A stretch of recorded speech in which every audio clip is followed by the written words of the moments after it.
എല്ലാ പ്രിയ വിദ്യാർത്ഥിനികൾക്കും പുതിയൊരു വീഡിയോയിലേക്ക് സ്വാഗതം. കേരള യൂണിവേഴ്സിറ്റി ഡിഗ്രി പ്രവേശനവുമായി ബന്ധപ്പെട്ടുള്ള സ്പോട്ട് അഡ്മിഷന് ഓഗസ്റ്റ് മാസം 6 വരെ അപേക്ഷകൾ സമർപ്പിക്കാം. വിശദമായ അപ്ഡേറ്റിലേക്ക് തന്നെ കിടക്കാം. ആദ്യമായിട്ട് ഈ ചാനൽ കാണുന്ന വിദ്യാർത്ഥിനികൾ തീർച്ചയായും പഠിക്കേണ്ട മറക്കണ്ട. സബ്സ്ക്രൈബ് ചെയ്ത് കൂടെ പറയാൻ പ്രത്യേകം ശ്രദ്ധിക്കുക. സബ്സ്ക്രൈബ് ചെയ്തതിന് നോട്ടിഫിക്കേഷൻ ബെല്ലുകൾ ഓപ്ഷൻ എനേബിൾ ചെയ്യുക. ചാനൽ വീഡിയോസ് നിങ്ങൾക്ക് ഉപകാരപ്രദമാകുന്നുണ്ടെങ്കിൽ തീർച്ചയായും ലൈക്കും കൂടി ചെയ്യാൻ, അതുപോലെ നിങ്ങളുടെ സുഹൃത്തുക്കളിലേക്ക് ഷെയർ ചെയ്ത് കൊടുക്കാനും കൂടി പ്രത്യേകം ശ്രദ്ധിക്കാം. അതുപോലെ നമ്മുടെ ചാനലിൻ്റെ വാട്സപ്പ് ചാനൽ ജോയിൻ ചെയ്യാൻ ലിങ്ക് നിങ്ങൾക്ക് വീഡിയോയ്ക്ക് തല ഡിസ്ക്രിപ്ഷൻ ബോക്സിൽ നൽകുന്നതായിരിക്കും. അപ്പോൾ നമുക്ക് നേരെ വളരെ സുപ്രധാനവും വളരെ പ്രാധാന്യമറിയിക്കുന്ന വാർത്തയിലേക്ക് തന്നെ കിടക്കാം. കേരള യൂണിവേഴ്സിറ്റി ഡിഗ്രി പ്രവേശനവുമായി ബന്ധപ്പെട്ടുള്ള സ്പോട്ട് അഡ്മിഷനുള്ള അപേക്ഷകൾ ഓഗസ്റ്റ് മാസം 6 തീയതി വരെ സമർപ്പിക്കാം. നിങ്ങൾക്ക് ഏതൊക്കെ കോളേജുകളിലാണോ പ്രവേശനം ലഭിക്കാൻ ആഗ്രഹമുള്ളത് ആ കോളേജുകളിൽ ആപ്ലിക്കേഷൻ്റെ പ്രിൻറ്റ് സമർപ്പിക്കുക. ശേഷം യൂണിവേഴ്സിറ്റി റാങ്ക് ലിസ്റ്റ് തയ്യാറാക്കുകയും റാങ്ക് ലിസ്റ്റിൻ്റെ അടിസ്ഥാനത്തിലാണ് കോളേജുകാർ നിങ്ങളെ ഫോണുമായിട്ട് വിളിച്ച് പ്രവേശനത്തിനായിട്ട് ബന്ധപ്പെടുകയും ചെയ്യുന്നത്. അങ്ങനെയാണ് സ്പോട്ട് അഡ്മിഷൻ നടക്കുന്നത്. ഓഗസ്റ്റ് മാസം 6 തീയതി വരെയാണ് വിദ്യാർത്ഥികൾക്ക് അപേക്ഷ സമർപ്പിക്കാൻ സാധിക്കുന്നത്. ഒരുപാട് വിദ്യാർത്ഥികൾ എന്നോട് പേഴ്സണലി കമൻറ്റ് അയച്ചൊരു ചോദ്യമാണ്, സർ ഇപ്പോൾ ഗവൺമെൻറ്റിലൊന്നും എനിക്ക് അപേക്ഷിച്ചിട്ടും അലോട്ട്മെൻ്റ് ഒന്നും കിട്ടുന്നില്ല, ഞാൻ സെൽഫ് ഫിനാൻസ് കോളേജിൽ പോയി അഡ്മിഷൻ എടുക്കുന്നുണ്ടെങ്കിലും എടുത്തോട്ടെ, അങ്ങനെ എങ്ങനെയാണ് എടുക്കേണ്ടതെന്ന്.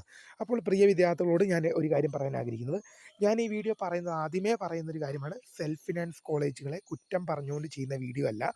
എൻ്റെ ഈ സ്കറിയ ജോണായ എൻ്റെ വ്യക്തിപരമായ അഭിപ്രായം മാത്രമേ ഞാൻ ഈ വീഡിയോയിൽ ഉൾപ്പെടുത്തുന്നുള്ളൂ. ഞാൻ ആദ്യം പ്രിയ വിദ്യാർത്ഥികളോട് പറഞ്ഞൊരു കാര്യമാണ്, മാക്സിമം ഗവൺമെൻറ് കോളേജുകളിൽ അഡ്മിഷൻ കിട്ടുമോ എന്ന് നോക്കുക.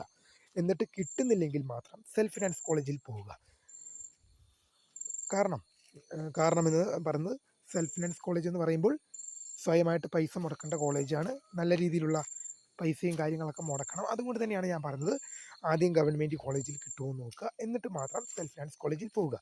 കാരണം എന്ന് പറയുന്നത്, നിങ്ങൾക്ക് അഡ്മിഷൻ ക്ലോസ് ആകുന്ന ഡേറ്റ് വരെ, നിലവിൽ അഡ്മിഷൻ ക്ലോസ് ആകുന്ന ഡേറ്റ് ഓഗസ്റ്റ് മാസം 30 തീയതിയൊക്കെയാണ്.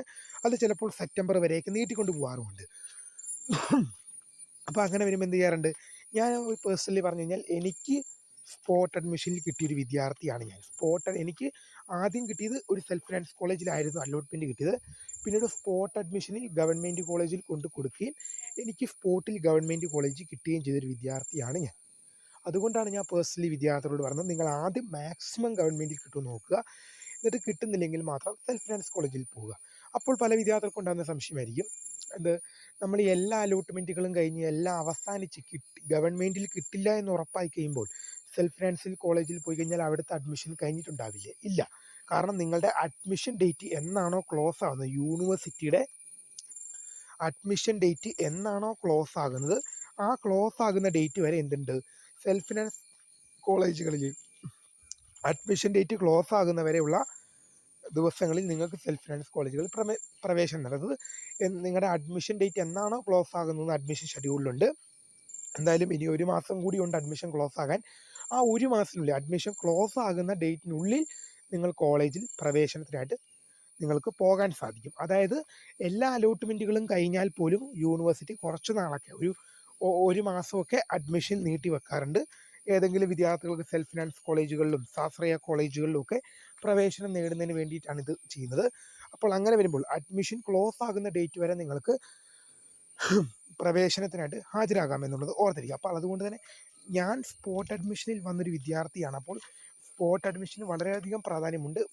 ഗവൺമെൻറ്റിലേക്ക് ഇപ്പോൾ ഇതൊരു അലോട്ട്മെൻറ്റ് കിട്ടാത്ത കുട്ടികൾ ആയാലും, അതുപോലെ തന്നെ അലോട്ട്മെൻറ്റ് കിട്ടിയ കുട്ടികളായാലും, ഇനി നിങ്ങൾക്ക് ഗവൺമെൻറ്റിലേക്ക് പോകാൻ, ഇതുവരെ ഗവൺമെൻറ്റിൽ അഡ്മിഷൻ കിട്ടാൻ സാധ്യതയുള്ളൊരു വിദ്യാർത്ഥിയാണ്. കാരണം ഞാനിത് ഈ വീഡിയോയിൽ ഗവൺമെൻറ്റിൽ സ്പോട്ട് അഡ്മിഷനിൽ ഗവൺമെൻറ് കിട്ടുമെന്നുള്ളത് മറ്റൊരു വ്യക്തിയുടെ ഉദാഹരണമല്ലല്ലോ ഞാൻ പറഞ്ഞത്, ഞാൻ എൻ്റെ വ്യക്തിപരമായ ഉദാഹരണമാണ് പറഞ്ഞത്. ഞാൻ കണ്ണൂർ യൂണിവേഴ്സിറ്റിയിൽ പഠിക്കുന്ന വിദ്യാർത്ഥിയാണ്.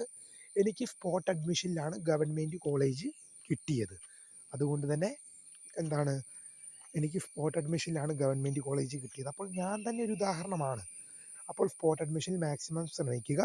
വേക്കൻസി ലിസ്റ്റ് പ്രകാരമുള്ള കോളേജുകളിലേക്കും കോഴ്സുകളിലേക്കും അപ്ലൈ ചെയ്യുക. വെയിറ്റ് ചെയ്യുക. നിങ്ങളുടെ ഭാഗ്യവും ദൈവാനുഗ്രഹവും ഉണ്ടെങ്കിൽ കിട്ടട്ടെ എന്ന് ഞാൻ ആശംസിക്കുന്നു. അപ്പോൾ ഓഗസ്റ്റ് മാസം 6 തീയതി വരെ അപേക്ഷിക്കാം.